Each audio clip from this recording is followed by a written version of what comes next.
And next for us tonight, the mass shooting at the Jefferson Avenue Tops almost 6 months ago has led to changes in policing meant to prevent such an attack.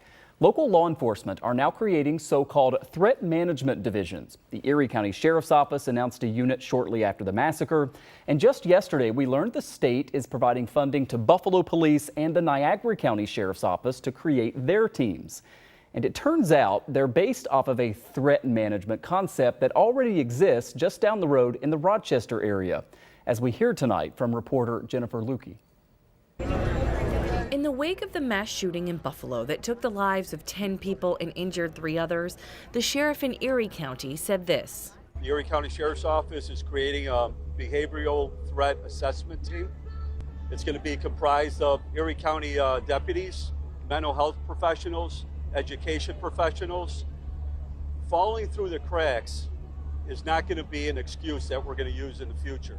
Turns out Monroe County has had a team that does just that for the past 3 years. It's called ROCTAC. If we have a school district or an employer that just has that one case that's so different, everybody's dealing with stress and mental health, and they deal with it all the time, but it's just that one particular case that's off the charts, going a little different than every other scenario.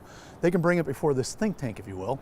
And so you all sort of look at the case and you say, okay, what is the threat to the community and how can we connect this person with the services that may alleviate that threat? Right, so there's a predictability to some of these cases. Again, the targeted violence cases, you go back and study them, and which we do, and you look at this ladder of evolution towards a grievance, pissed off at something, right, upset with something, towards ideation, I can't get off it, I'm fixated, towards some kind of overt action like starting to study or post more online or come up with things that they're constructing around that.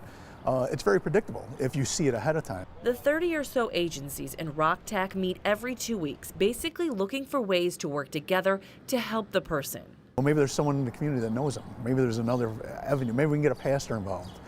Maybe we can get a mental health professional involved. They've heard 38 cases in total so far. There's a school case out of Irondequoit that was just so successful. The student is on a path of being a very productive citizen, and it's quite amazing to watch.